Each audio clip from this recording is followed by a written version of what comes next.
Hey, what's going on everyone? A couple of weeks ago I put together a video that kind of detailed how to fish Marina del Rey, and it was the theoretical portion in terms of where you should park and the possible launch points. This video will cover the practical applications. I'm going to take you out on the water with me as we hit the Marina del Rey artificial reef, and then we'll come back and hit the outside of the breakwall. Now, the artificial reef is only about 1.5 miles away from the mouth of the harbor, but I wouldn't really rate it a beginning trip because there's also about 1.5 miles from the boat launch ramp to the mouth of the harbor. So all told, you're looking at probably about a 6-mile round trip paddle.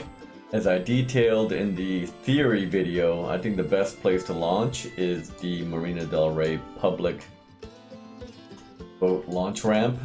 Parking lot's big, it's safe, and there are plenty of lanes to launch your kayak. Okay, so we are at the Marina del Rey public boat launch ramp. Parking lot here, plenty of space. Okay, and then look at just how much room you have to launch. You got 1, 2, 3 lanes. Okay, there's a sea lion there. And the grade is really mellow, so you don't have to worry about slipping. So as I stated, probably the easiest launch point in the Santa Monica Basin. Okay, we are off and running. We got Mike, we got L Train, and we got Tom over there. Cloudy skies, about 70 inland, so it should be nice. Light wind blowing out of the southwest, predictably. Waves are supposed to be about 2-3 feet, so we're gonna go for the MDR Reef. And it's funny because we just launched, and I don't care where you launch, like you'll immediately see like fish marks or what is purportedly fish marks, but you'll never catch these fish. So just move along. So they could be little perch or whatever. So, I mean, if you're like a first-time fish finder user, you might want to stop here, but don't. So there's more to do besides kayak fishing in MDR. This is a rental outfit where you can rent kayaks. And then I think they also do like, let me zoom in here. Yeah, so they also do like parasailing and stuff. So, it's a clean, well, relatively clean, safe harbor with lots to do. Okay, so here's the bait dock that I was referring to in my earlier video. So if you are land-based, you can pay $10 and they'll let you on the bait dock. Again, this is where the boats come to get live bait. So $10 gets you in, they'll give you bait, and you can fish off the dock. So as you might imagine, look at all the birds hanging out, and if you could think about underwater, the fish are going to be hanging out here as well. But again, I mean, it's kind of rude to like crowd them from a kayak and take their space. So, maybe try a couple of passes or whatever. But there will be fish hanging out here. So what we've done is we've launched here, and then we've come out onto the main channel, and then we've crossed over. And the next couple of minutes of the video, we'll kind of focus in on this section here. And you can tell because there will be some condos to the right of the bank. So still inside the harbor now. That's kind of interesting enough for me to maybe stop and drop. But a little bit of a hurry today, so again, don't bother with a little noise, but if you see something like that, that's probably worth a drop. So again, right here, and really we're like, what, about 30 yards off the rocks? So this is what's holding all the fish. Right? So I'm going to drop a waypoint for you guys here. Here, mark right there. Okay, now we're coming upon some bait fish. Okay, so again, bait fish may not interest you, but a lot of the times there are bigger fish hanging out underneath the bait balls. So trying to drop here often makes sense. Okay, so now we're beginning to see some undulations, okay? Little dips and humps and whatever. And again, if everything else being equal, I mean, you want to try and fish any kind of anomaly like that, as opposed to just fishing flat, barren land. Okay, about to leave the harbor. Today is just a mellow day. I mean, forecasted to be like 2 feet, 18 seconds in between bumps, so really mellow. But yeah, typically around the mouth of the harbor, the water will be noisiest. And here's the other benefit of having a mapping unit, right? So I had done my homework and I marked the spot. You can see by the flag. But the maps actually have the reef marked already. So this compass tape up here is one of the Garmin features I really enjoy. It means you don't have to like figure out stuff like bearing and heading. Just look at the tape, and when you see yellow, you're off course. When you see no yellow, you're on course. So pretty convenient. So again, we're paddling kind of a little bit north, but mostly west. But again, I can't stress this enough for the newbie kayak fishermen. Always be aware of which way the wind is blowing. So right now, we're heading out to the reef, and I can feel the wind in our faces. Okay, so I know that again, when we're done fishing, we're gonna have the wind at our backs. But if you have the wind at your back going out, then that's a cause for concern, because you're gonna have to fight that wind coming back in. So as depicted on Google Earth, MDR Artificial Reef isn't one spot. Okay, you can see there's a collection of, points of interest. And so even if you get some GPS coordinates from me or the internet, it's not one spot, and you may have to kind of ramble a little bit. And then the other thing is, it's a collection of just refuse. Tom was saying some trolley cars, some pilings, and whatever. So don't expect to see huge, marks here saying fish here. It could be very subtle. Nice sailboat. Okay, so we're getting close. We're probably about 200 feet away. And it's subtle, but things are getting a little bit bumpier. Okay, this is probably not it. But I'm beginning to see changes in elevation beyond what the swells are doing. So as we get close, we're going to keep our eyes peeled. And again, not just one point, but it's a collection of bumps. And then the Echo Map unit has it labeled Marina del Rey, Fish Haven, or something like that. We'll see about that. Okay. There's a little fish right there, solo. Not worth dropping for, obviously. Okay, here we go. Here we go. That structure right there, right? That structure right there. Okay. So that's, again, one point in the reef. But you see a fish right there on top. So right here, you want to try a drop, okay? And again, I'm run and gun. So if they don't bite within a couple of drops, I'm moving, right? Going from here to here to here. All right, here we go. All right, so first drop, mic's on. So this is obviously a trip where things are coming together quick.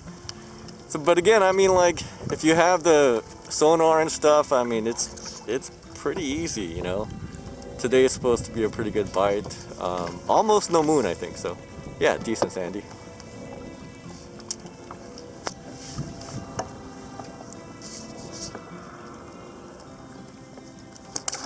Okay, so these are all probably sand bass, right? And there's a good collection of them, but not every one of these fish are gonna bite. So, you work this area, catch, pick off 3-4 of the dumb ones, and then you move on. Now things are getting really interesting, right? So here's a huge bait ball. And, with the bait balls, even if you don't see anything underneath, I mean, it's worth a drop, because there might be predatory fish hanging out below, chomping on bait fish. Interesting stuff here. Big bait ball. It's a little collection of fish right there. Yeah, so definitely worth a drop. Okay, those guys are catching fish. I'm just, I'm continuing to scout, right?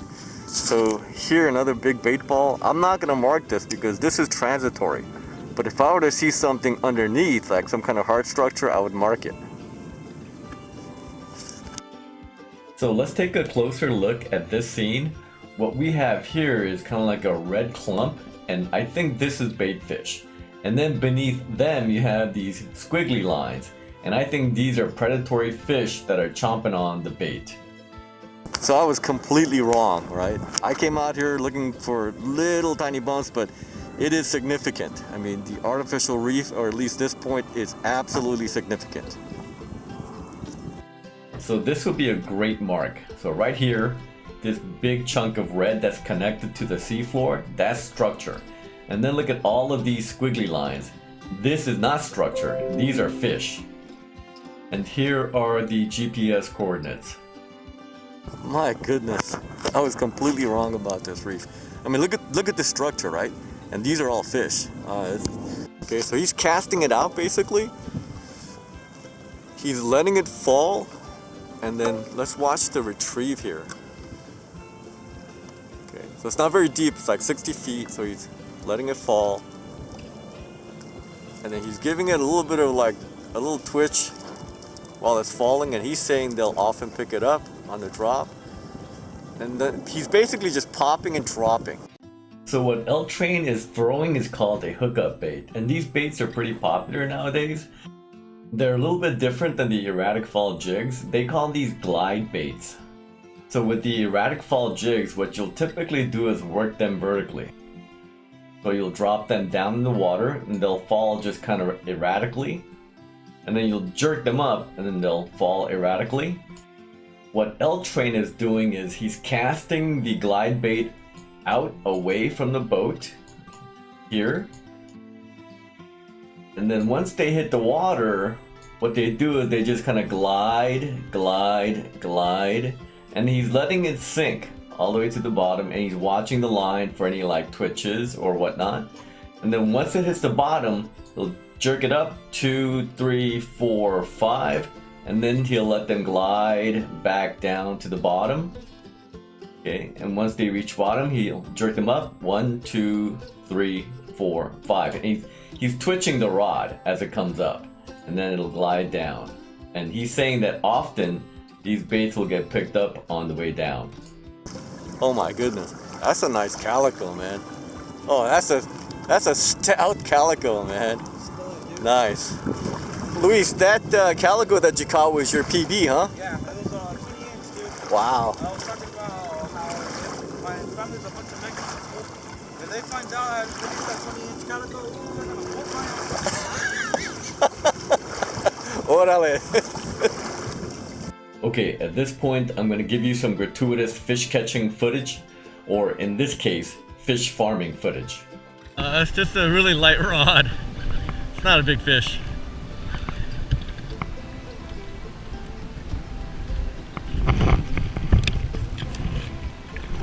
Oh, nice job there, honey badger. Holy moly, what happened? All of a sudden, this place was like Grand Central Station. But most of them are sailboats, not really fishing. The problem is, they're setting up like marker buoys, so I'm thinking that there's going to be some kind of a little race over here, which could be a problem. Okay, so we basically got chased off with the artificial reef. Yeah, I mean, we had to leave. I mean, they have more boats, more people, more money. So, I mean, what are you going to do? So after getting chased off the reef, we decided to go check out the outer half of the breakwall. And, you know, to be honest, there isn't a great deal of action here because it does see quite a bit of pressure. I mean, it's an obvious landmark, it's out there for everyone to see, so you get pressure from boaters and kayakers. So we're coming up on the breakwall there, and typically, I mean, this is all I did for a year. I'd come out here, start with the northern end, and then let the current just kind of drift me toward the other end of the breakwall, and then just do laps. And that's how I started, you know, a little spinning outfit. Used to throw a rattle trap almost exclusively. I can't find one at the moment, so I'm throwing a little bucktail with a little curly jig attached, and we'll see what happens. Again, just like with any other harbor, okay, look how bumpy and noisy this water is, right? So anytime you get close to like the mouth of a harbor, just expect this. It's the worst. A mile offshore, it was glass. Over here, it's just Mr. Toad's Wild Ride. And this is where having a pedal kayak just really makes life so much easier, right? Use your feet to move and position yourself, and then you have your hands free to fish. I mean, it's such an advantage.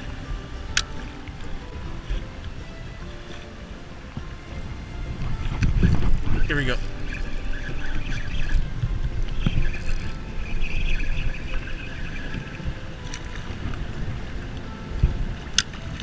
Little calico.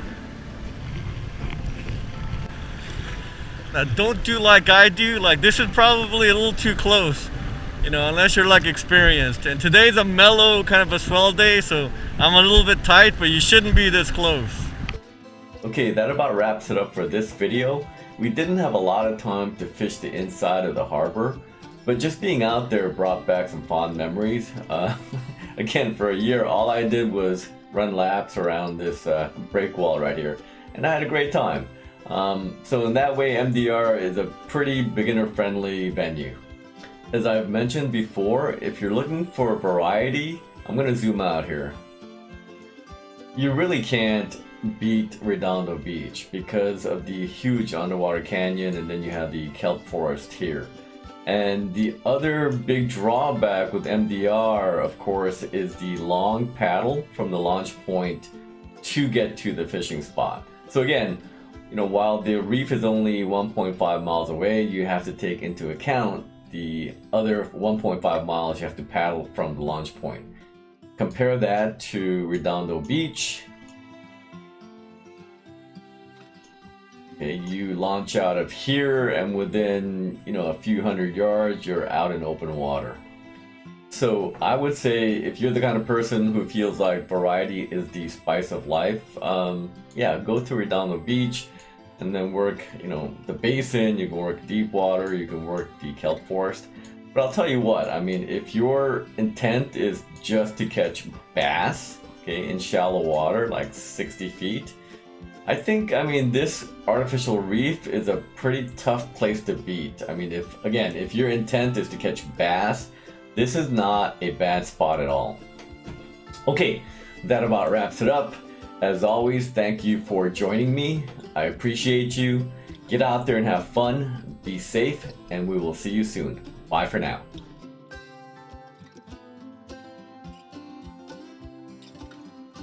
Wow. Man, look at that sea lion. He's got a big old backyard.